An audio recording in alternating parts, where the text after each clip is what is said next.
नमस्ते। Get right to education के इस पॉडकास्ट में आज हम सुनेंगे अपने मस्तिष्क की पूरी क्षमता का उपयोग कैसे करें। तो चलिए शुरुआत करते हैं। हम 21वीं सदी के व्यक्ति आज भी प्रकृति प्रदत्त क्षमता, अपनी जीवन ऊर्जा एवं संपूर्ण मानसिक शक्ति यानी मस्तिष्क का पूरा उपयोग नहीं कर पाते हैं। यद्यपि सर्वत्र विज्ञान का बोलबाला है, फिर भी मनुष्य अपनी सीमित ऊर्जा से ही काम चलाता है। यूनेस्को की एक रिपोर्ट के मुताबिक हम आज अपने मस्तिष्क का अधिकतम 10% ही उपयोग कर पाते हैं। शेष 90% मस्तिष्क का उपयोग अनेक कारणों से नहीं कर पाते हैं। यदि उक्त सच्चाई को आप स्वीकार करते हैं तो आगे बढ़े, अन्यथा यह आपके लिए नहीं है या अन्य किसी को सुनने हेतु देने का कष्ट करें। आप सुनकर अपना अमूल्य समय व्यर्थ ना करें। यह पॉडकास्ट आपको अवशेष 90% मस्तिष्क का उपयोग कैसे करना है यह सिखाएगी, बशर्ते कि आप इसे एक पॉडकास्ट की तरह पढ़कर या सुनकर भूल नहीं जाए। आपको इसे बार बार ध्यान पूर्वक सुनना है और बताई हुई विधियों का उपयोग करना है। इसका सतही बार सुनकर इसके बोध को जीवन में उतारना है। इसमें वर्णित उपायों का अभ्यास करना है। पॉडकास्ट को मात्र मस्तिष्क से सुनना नहीं है, इसके बोध को समझना है, इसको जीवन में उतारना है। यह मात्र सुनने योग्य नहीं है, बल्कि प्रायोगिक विज्ञान है। इसमें वर्णित उपायों को अपनाएंगे तो यह आपके जीवन में चमत्कार कर सकती है, अन्यथा यह भी अन्य पॉडकास्ट की तरह आपके दिमाग में रद्दी बढ़ाएगी। नव वर्ष की शुभकामनाएं। किसी के कहने से नव वर्ष शुभ नहीं होने वाला है। हाँ, लेकिन अपने मस्तिष्क का उपयोग बढ़ाकर आप वास्तव में नया वर्ष शुभ बना सकते हैं। अपने मस्तिष्क की पूरी क्षमता का उपयोग कैसे करें? आपका मस्तिष्क दुनिया का सबसे बड़ा सुपर कंप्यूटर। विश्व के सबसे बड़े सुपर कंप्यूटर का मालिक अमेरिका नहीं है। विश्व के सबसे बड़े सुपर कंप्यूटर के मालिक आप स्वयं हैं। यह आपके बालों के ठीक नीचे है। फिर भी हमारी हालत दयनीय क्यों है? क्योंकि इस सुपर कंप्यूटर को ऑपरेट करना हमको नहीं आता है और यह यंत्र हमें चलाने वाला बन गया है। जिससे मनुष्य को चलाना चाहिए वह मनुष्य को चला रहा है। यंत्र बेचारा क्या करे? ऑपरेटर के अभाव में स्वयं चल पड़ा है। यह व्यक्तिगत कंप्यूटर सार्वजनिक हो गया है। यह चेतन कंप्यूटर यांत्रिक रूप से चल रहा है क्योंकि इसे समाज, विचारधारा, पड़ोसी, अतीत, इज्जत, महत्वाकांक्षा, भय आदि शक्तियाँ चला रही है। जब जिसका कोई मालिक नहीं होता तो सारी दुनिया उसकी मालिक हो जाती है। आप सोए हुए हैं और अन्य शक्तियाँ आपके कंप्यूटर को चला रही है, जिसका नतीजा सामने है। हमारा समस्त जीवन नकारात्मक हो गया है। हम दूसरों को जिम्मेदार ठहराते हैं, सदैव खामियों, कमजोरियों को ही देखते हैं। हम इच्छा पूर्वक विचार करते नहीं हैं, विचार हमको जहाँ तहाँ ले जाते हैं। हम कई बार नकारात्मक आवेश में आके फंस जाते हैं। अपने मस्तिष्क की प्रत्येक कोशिका एक समय में 3 करोड़ घटनाएं प्रोसेस कर सकती है, जो कि दुनिया के सबसे बड़े सुपर कंप्यूटर की गति से बहुत अधिक है। एक मानव मस्तिष्क में 28 अरब कोशिकाएं होती है। आज का विकसित विज्ञान भी मस्तिष्क के बराबर की क्षमता का कंप्यूटर बनाए तो उसे 10 घन किलोमीटर जगह चाहिए। 10 किलोमीटर लंबी, 10 किलोमीटर चौड़ी एवं 10 किलोमीटर ऊंची जगह की जरूरत पड़ती है। मस्तिष्क से नियंत्रित शारीरिक गतिविधियां। केंद्रीय स्नायु व्यवस्था मस्तिष्क और रीढ़ की हड्डी में स्थित होती है। मस्तिष्क के विभिन्न भाग एक दूसरे से संबंधित होते हैं और वे शरीर की गतिविधियों को नियंत्रित करते हैं। मेरुदंड में स्थित स्नायु केंद्र और मस्तिष्क का हाइपोथैलेमस शरीर के अंगों की उन गतियों को नियंत्रित करता है जो अपने आप होती है, जैसे सांस लेना, हृदय का धड़कना आदि।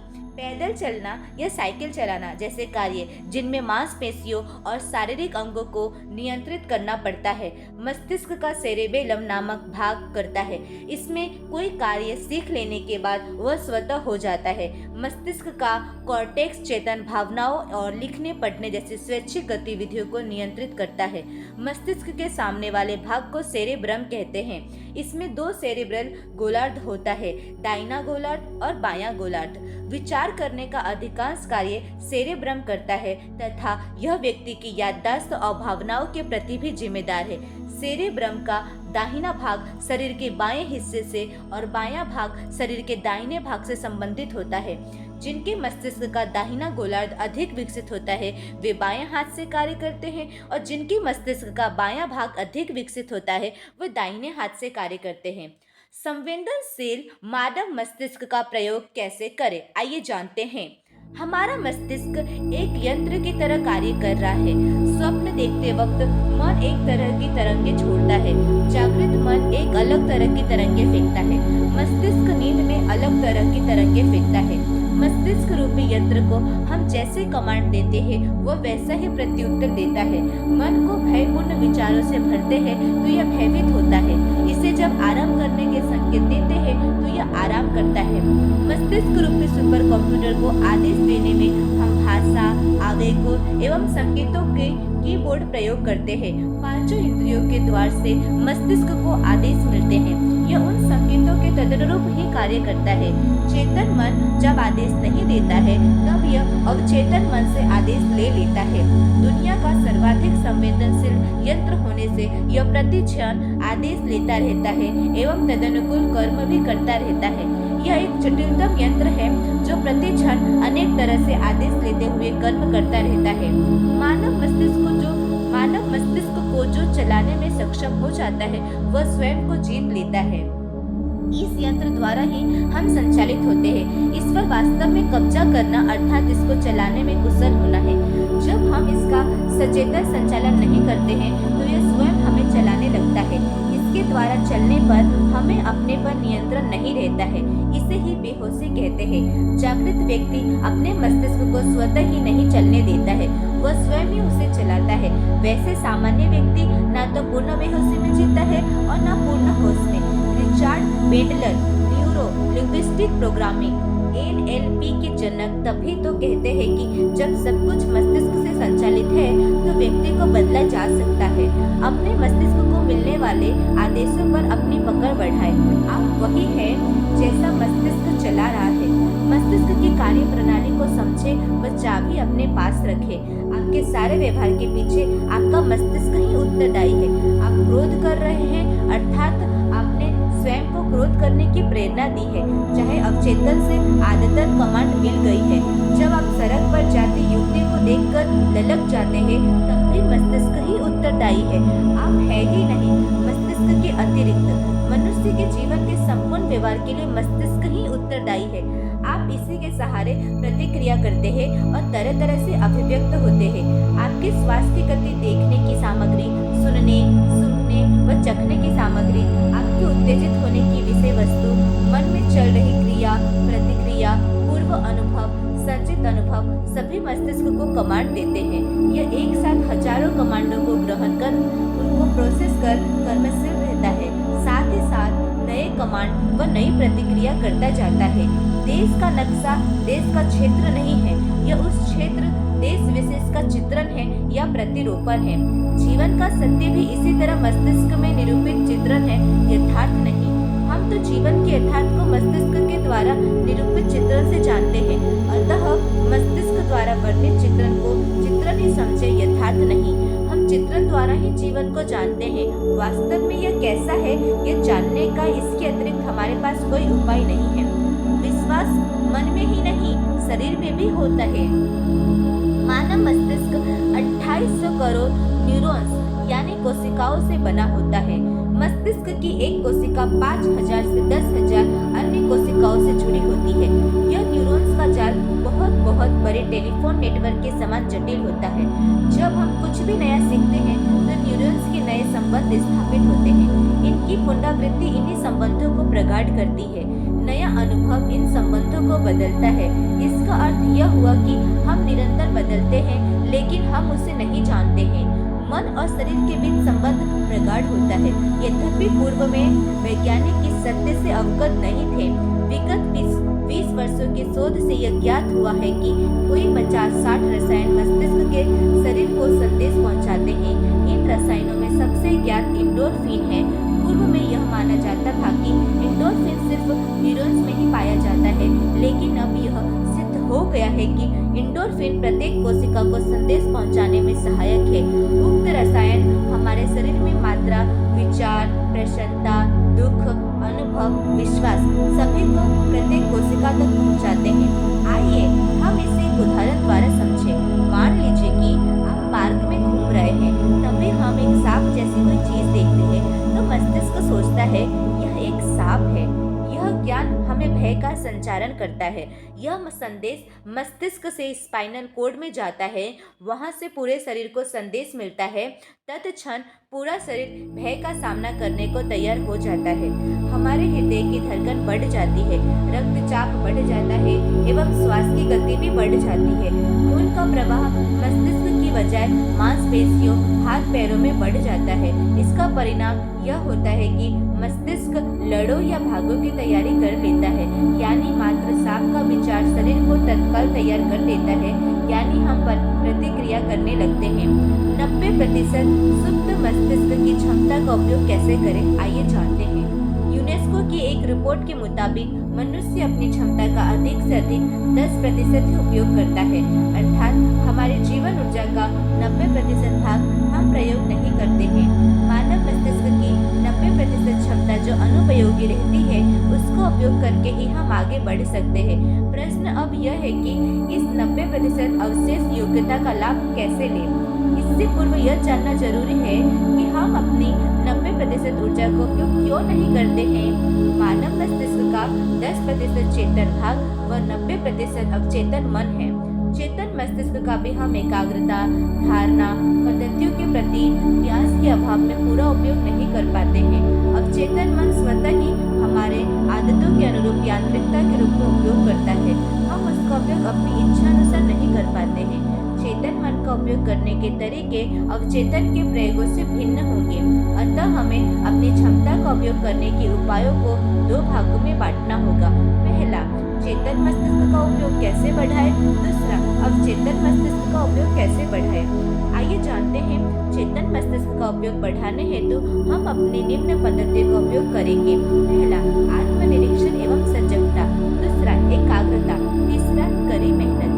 चौथा, लक्ष्य का निर्धारण एवं उसे दैनिक कार्य की सूची तक विभाजित करना। पांचवा, समय का प्रबंधन एवं कार्य योजना का बनाना।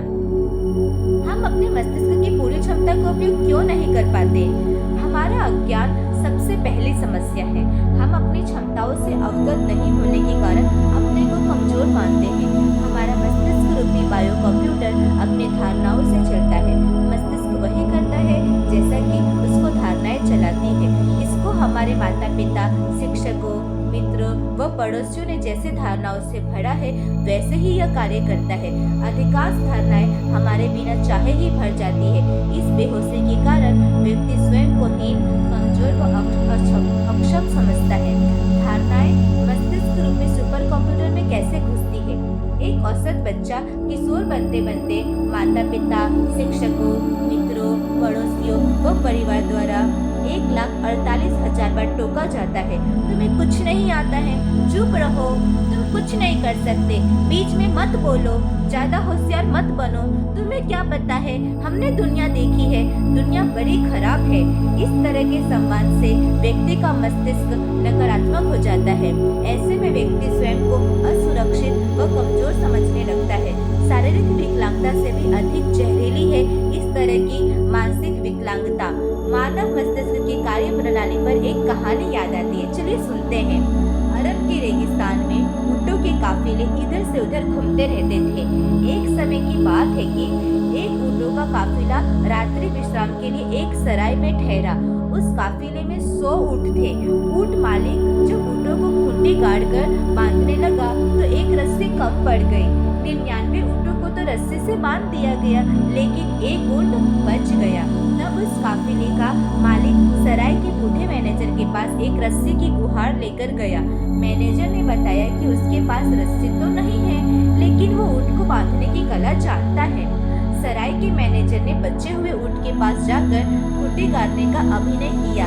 वह रस्सी खूंटी से बांधकर ऊँट की गर्दन के पास अपना हाथ इस तरह ले गया जैसे सचमुच रस्सी से बांध रहा हो।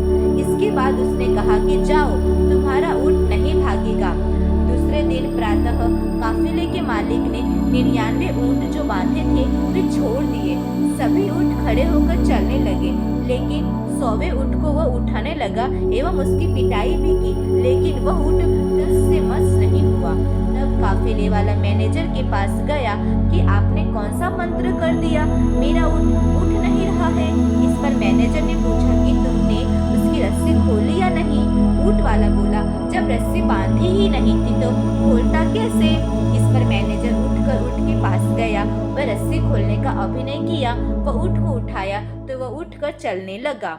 अब हम सब भी अज्ञात अदृश्य इसी तरह की धारणाओं की रस्सियों से बंधे हुए हैं। ऊँटों को तो पता नहीं, लेकिन मनुष्य पर यह बात 100% सही बैठती है। सीमित धारणाएं व्यक्ति की सोच को संकुचित करती है। व्यक्ति गहराई से विस्तार से सोच नहीं पाता है। हमारी नकारात्मकता हम पर ढेर सारे बंधन लगा देती है, जिसमें बहुत सी ऊर्जा एवं समय खर्च हो जाता है। इससे भी हम अपनी क्षमता का उपयोग नहीं कर पाते हैं। स्वयं के प्रति अविश्वास एवं संदेह, आत्मविश्वास की कमी, स्व सम्मान का अभाव हमें महान कार्य करने से रोकता है। जिसे अपने पर भरोसा नहीं होता वो अपने मस्तिष्क पर भी भरोसा नहीं कर पाता है। अर्थात हम अपनी अनेक तरह की कमजोरियों के कारण अपने ऊर्जा भंडार, शक्ति स्रोत, मस्तिष्क का पूरा उपयोग नहीं कर पाते हैं। प्रत्येक मनुष्य के मस्तिष्क के भीतर विसंगत धारणाओं के कारण महाभारत का युद्ध चल रहा है। हम सब एक पल सोचते हैं कि यह करूं, व दूसरे पल विचार करते हैं जो कि उसके विपरीत होता है। इस तरह हम एक युद्ध भूमि बन चुके हैं। इस प्रकार हमारी ताकत स्वयं से ही लड़ने में खर्च हो जाती है एवं हम अपने मस्तिष्क की पूरी क्षमता का उपयोग नहीं कर पाते हैं। हम अपनी आदतों वृत्तियों में जीते हैं। हम स्वतः स्फूर्त सहज जीवन नहीं जीते हैं। जैसे जिसकी आदत बढ़ गई है वह उन्हीं लहरों में भटकता रहता है। कोई दिन भर प्रत्येक कार्य करने में उतावला से करने में लगा है तो कोई मंद गति से, कोई आलस्य से पड़ा हुआ है तो कोई कार्य की अधिकता से परेशान है। मनुष्य एक ऐसी बैलगाड़ी है जिसके चारों ओर दो दो बैल बंधे हैं। ये सभी बैल अपनी अपनी दिशा में गाड़ी को खींच रहे हैं। ऐसे में मनुष्य कहीं नहीं पहुंच पाता और अपने मस्तिष्क की क्षमता का पूरा उपयोग नहीं कर पाता है। जब तक व्यक्ति को अपना लक्ष्य साफ एवं स्पष्ट नहीं होता है तब तक व्यक्ति अपनी ऊर्जा को नियोजित नहीं कर पाता है। हमें अपनी मंजिल का पता हो तभी यात्रा करना सार्थक है। व्यक्ति लक्ष्य के अभाव में दृढ़ निर्णय नहीं कर पाता है। दुविधाग्रस्त मन निश्चित दिशा में सोच नहीं पाता है। संशय व अनिर्णय की अवस्था में मन शांत नहीं होता है और अशांत मन कभी भी स्वयं को एकाग्र कर अपनी क्षमता का पूरा उपयोग नहीं कर पाता है। आवेश एवं तनावग्रस्त मस्तिष्क असंतुलित होता है तब वह सम्यक रूप से सोच नहीं पाता है। शांत एवं शिथिल मन ही सहज रह सकता है। अशांत मस्तिष्क संतुलित प्रतिक्रिया नहीं कर सकता है। मस्तिष्क के शांत होने पर ही पूरा उपयोग संभव है। नाराजगी एवं क्रोध में व्यक्ति सही तरीके से सोच नहीं पाता है। विचलित मन विक्षिप्त होता है।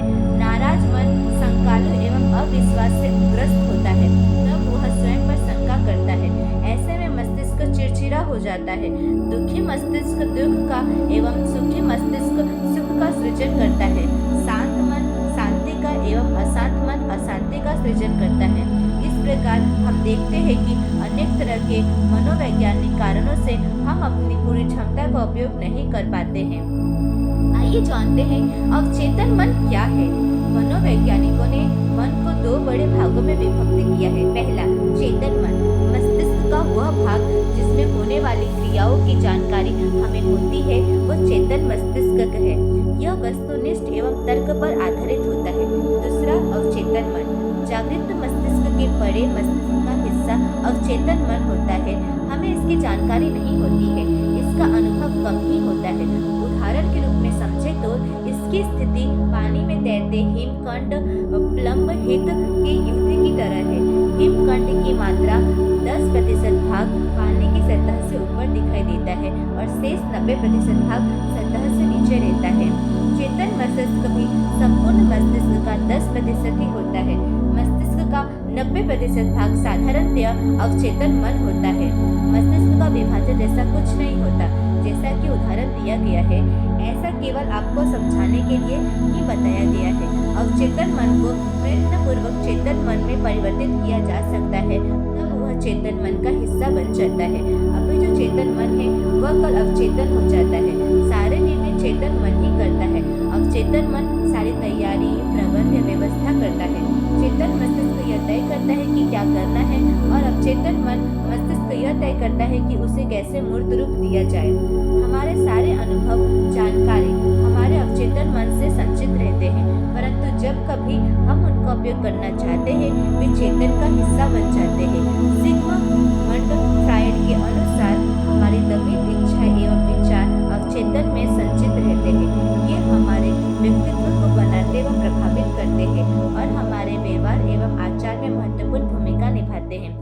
शेक्सपियर ने कहा है, हमारा तन बगीचा है और हम इसके बागवान हैं। तो आप एक बागवान हैं जो विचारों के बीजों को अवचेतन मस्तिष्क में बोते हैं, जो हमारे आदतन विचारों के अनुरूप होते हैं। हम जैसा अपने अवचेतन में बोएंगे वैसा ही फल हमें प्राप्त होगा। तदनुसार ही हमारा शरीर एवं बोध प्रकट होता है। इसीलिए प्रत्येक विचार एक कारण है एवं प्रत्येक दशा एक प्रभाव है। इसी कारण यह आवश्यक है कि हम अपने विचारों को ऐसा बनाएं ताकि हम इच्छित स्थिति को प्राप्त कर सकें। अवचेतन मस्तिष्क का हमारे जीवन पर क्या प्रभाव है, आइए जानते हैं। हम भोजन करते हैं, हमारा अवचेतन मस्तिष्क उस भोजन को कोशिकाओं, मांसपेशियों, हड्डी, रक्त आदि में परिवर्तित करता है। अवचेतन मस्तिष्क जीवन की सारी क्रियाओं को शासित करता है। दिल की धड़कन एवं पाचन संस्थान आदि का शासन अथवा नियंत्रण वही करता है। क्या आप जागृत अवस्था में भी हृदय या ऐसे ही अन्य शारीरिक क्रियाओं पर नियंत्रण रख सकते हैं? हमारी जीवनी शक्ति ये क्रियाएं अपने आप करती है। हमें चाहिए कि हम अपनी इसी जीवनी शक्ति का उपयोग अपनी सफलता प्राप्ति के लिए करें, जो कि हमारे जीवन को चलाने के लिए जिम्मेदार है। हमारा अवचेतन मस्तिष्क कभी नहीं सोता, कभी विश्राम नहीं लेता।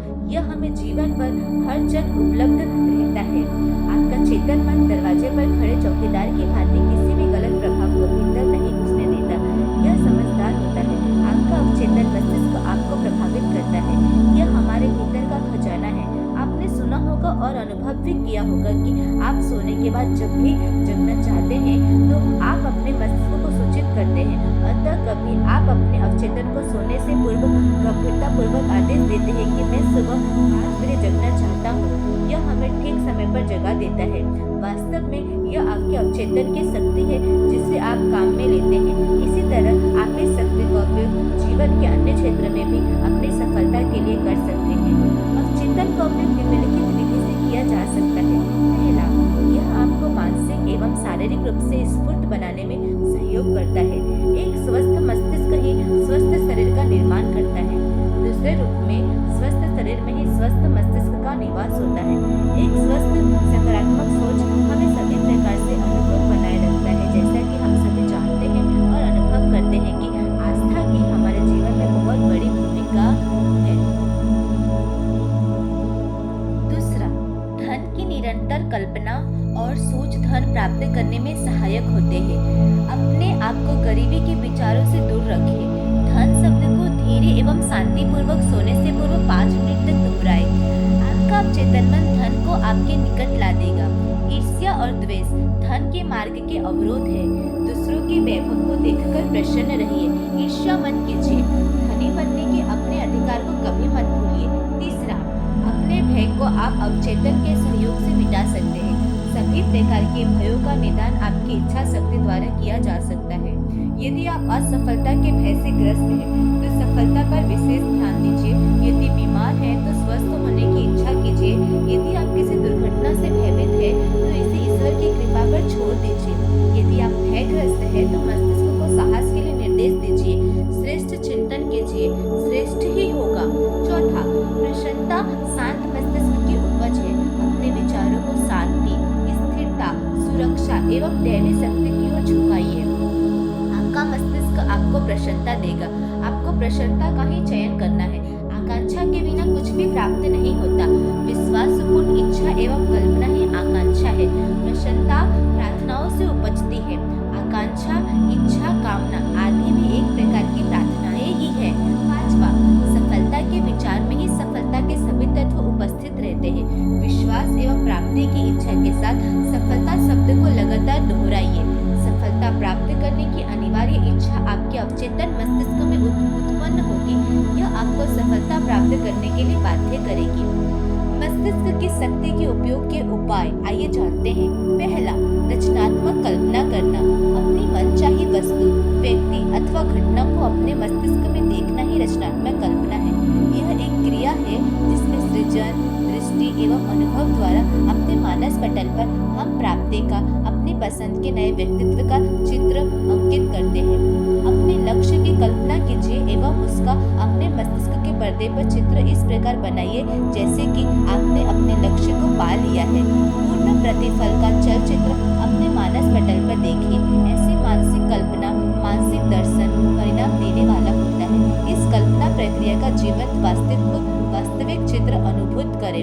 यदि आप रंगीन चीज जैसा देख सके तो बहुत अच्छा, और यदि आप कोई भी दृश्य नहीं देख पाते हैं तो भी कोई बात नहीं। यदि आप कुछ सूंघ सकते हैं अथवा किसी ध्वनि को सुनते हैं अथवा कोई विचार अथवा अन्य कोई अनुभूति होती है तो उसका अनुभव करें। अपनी पांचों इंद्रियों को इस क्रिया में लगा दीजिए। इस प्रकार की दृष्टि आश्चर्यजनक परिणाम देती है। ऐसी दृष्टि प्रतिदिन नियत समय पर बनाइए। अपने मानस पटल पर एक विशेषता उसमें और जोड़िए। मानस कल्पना कैसे और क्यों? प्रभावी कल्पना के 4 सिद्धांत हैं। पहला, अपनी कल्पनाओं से ही आपके कार्य आकार लेते हैं। दूसरा, स्वयं से कहिए कि जिसकी कल्पना आप कर रहे हैं वह पहले से ही विद्यमान है। तीसरा, प्राप्त करने की चाह बढ़ाइए। चौथा, असफलता जैसे कोई वस्तु नहीं है, इसे महसूस कीजिए। दूसरा, आत्म सुझाव। सबसे महत्वपूर्ण शब्द वे हैं जो हम स्वयं के बारे में, स्वयं के लिए, स्वयं से तब कहते हैं जब हम अकेले होते हैं। इस तरह हम अपने अवचेतन मन को फीड करते हैं। यह वह प्रक्रिया है जिससे हम अपने अवचेतन मस्तिष्क को नियोजित करते हैं, सुझाव अवचेतन तक पहुंचाते हैं और इस प्रकार ये सफलता के लिए आवश्यक परिस्थितियों का निर्माण करते हैं। सुझाव वह कथन है जो वर्तमान काल में दिया जाता है। यह कथन अपने लक्ष्य के अनुसार होना चाहिए। जैसा आप बनना चाहते हैं, वास्तव में यह एक विज्ञापन के समान है जो आपके बारे में और आपके लिए। ये सुझाव हमारे अवचेतन में जाते हैं। अवचेतन इन सुझावों के अनुसार व्यवहार करता है। वास्तव में ये सुझाव हमारे मस्तिष्क का संचालन पद्धति के रूप में काम करते हैं।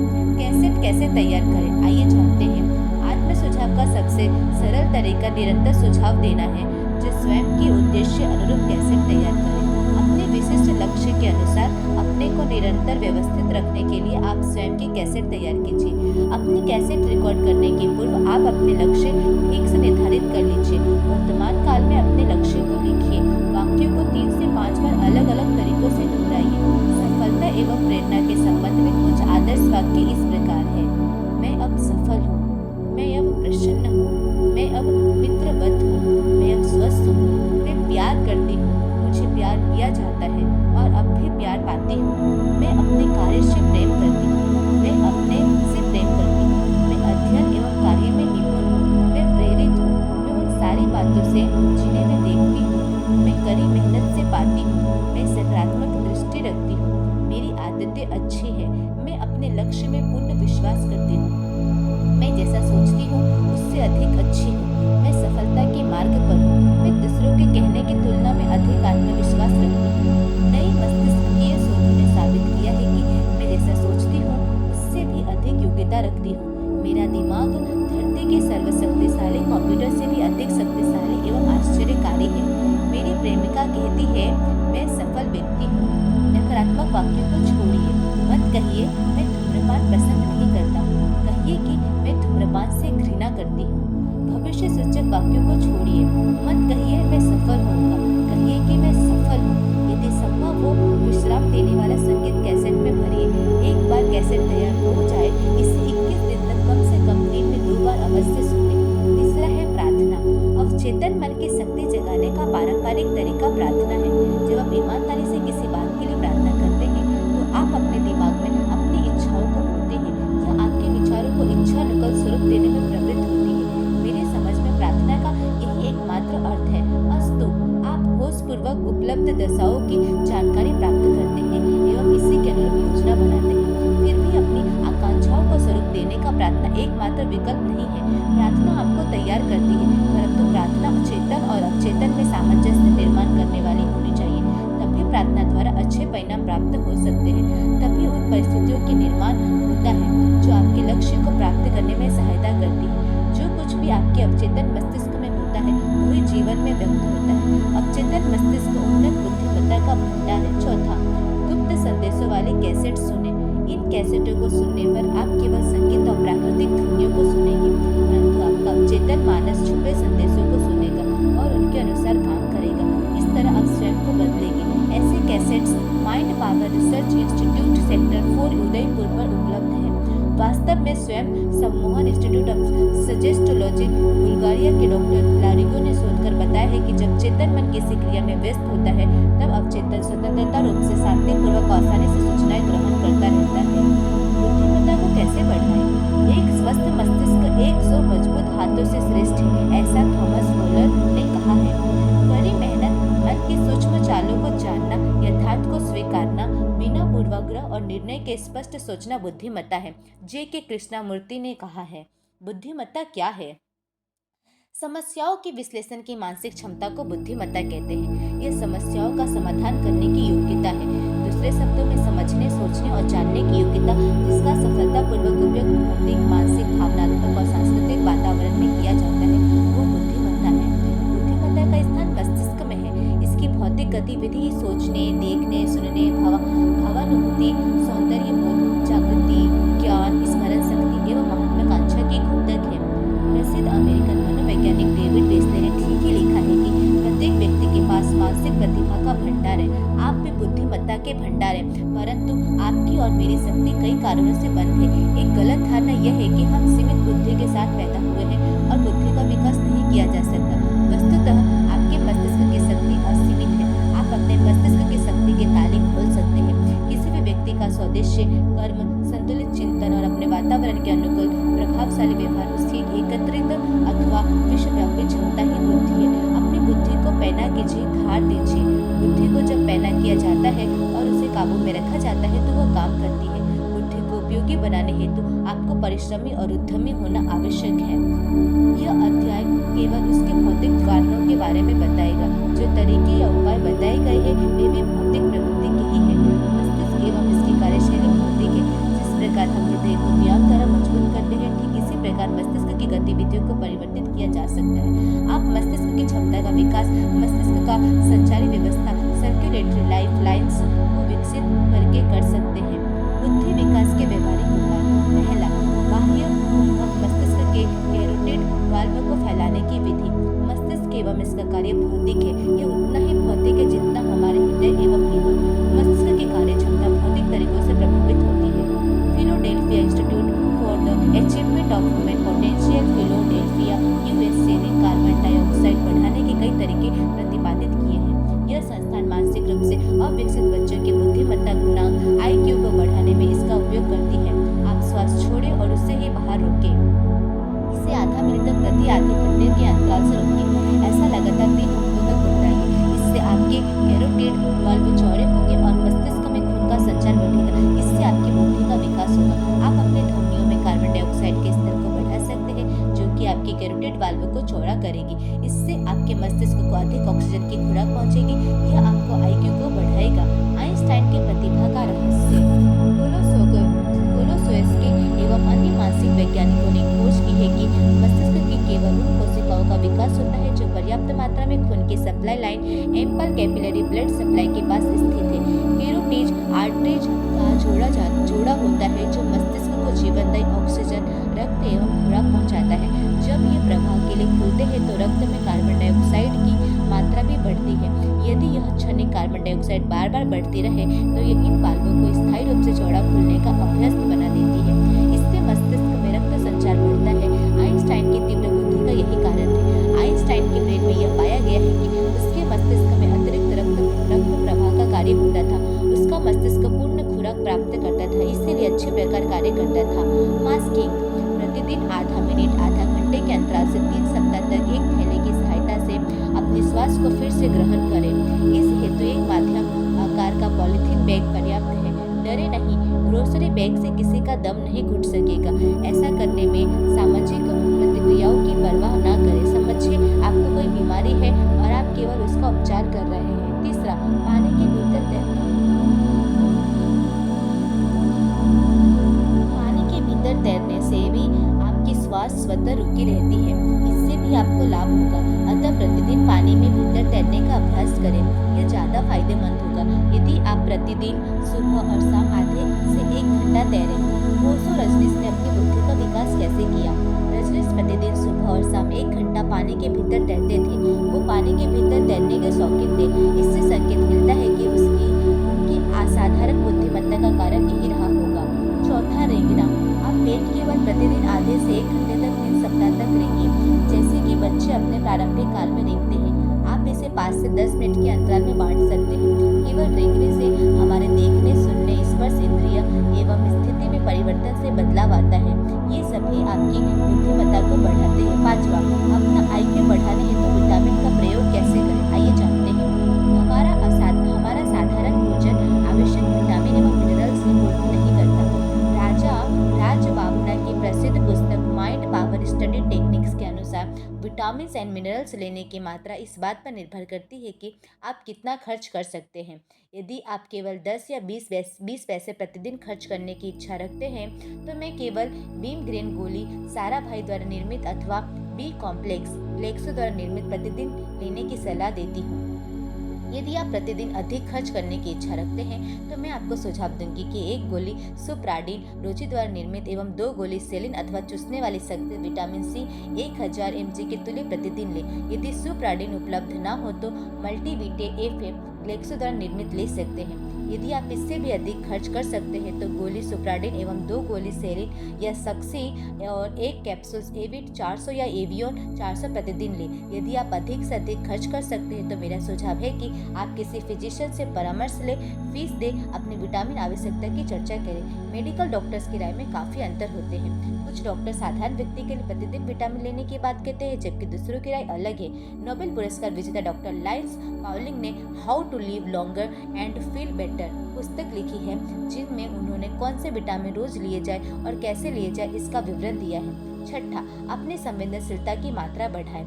जब भी आप खाएं धीरे धीरे चबाएं, स्वाद को पहचानने की कोशिश करें। कभी भी स्वाद एवं गंध को पहचाने बिना भोजन ना करें। आंखें बंद करें और सतहों की जानकारी लें, वह खुरदरी, चिकनी या सपाट है। इसके बाद सतह की गुणवत्ता को पहचानने की कोशिश करें। अपने टेप की आवाज़ को कम करें और आवाज़ को सुनें, फिर धीरे धीरे इसे बढ़ाएं और अंतर अनुभव करें। आवाज़ों को पहचानने का अभ्यास करें जो कि आप अपने रोजमर्रा के जीवन में सुनते हैं। गंध के प्रशिक्षण के लिए गंधों के अंतर को समझने की कोशिश करें, इससे आपकी बुद्धि का विकास होगा। श्री विंग वेंगर ने अपनी पुस्तक द आइंस्टाइन फैक्टर में इन सारे उपायों को अच्छे परिणाम हेतु उपचार रूप में कम से कम 3 सप्ताह तक दोहराने की राय दी है। आपकी शक्ति, आपका मस्तिष्क। आइए जानते हैं, दुनिया का सबसे बड़ा सुपर कंप्यूटर अमेरिका के पास नहीं है, वह आपके सिर और आपके सबसे सिर के बालों के नीचे खोपड़ी में स्थित है। एक रोटी के टुकड़े को एक कतरा खून में बदलने वाला कारखाना आपके शरीर में स्थित है। इस तरह का कारखाना आज का विज्ञान एवं दुनिया का समस्त धन मिलकर भी नहीं बना सकता। परमाणु बम से भी अधिक विनाशक हथियार हिंसा ग्रंथि है, जिसने करोड़ों लोगों का जीवन बर्बाद कर रखा है। विश्व की सबसे बड़ी सोने की खदान अफ्रीका के जंगलों में नहीं बल्कि आपके सिर के अंदर है। विश्व का सबसे अविकसित क्षेत्र अफ्रीका के जंगलों में नहीं, आपके बालों के नीचे है। मानव मस्तिष्क एक पैरासूट की तरह है। यह तभी कार्य करता है जब यह खुला हुआ हो। पूर्वाग्रह मुक्त, तनाव मुक्त, विचार मुक्त, अतीत एवं सपनों से मुक्त मस्तिष्क ही सृजनशील होता है, तभी वह वर्तमान में जीता है।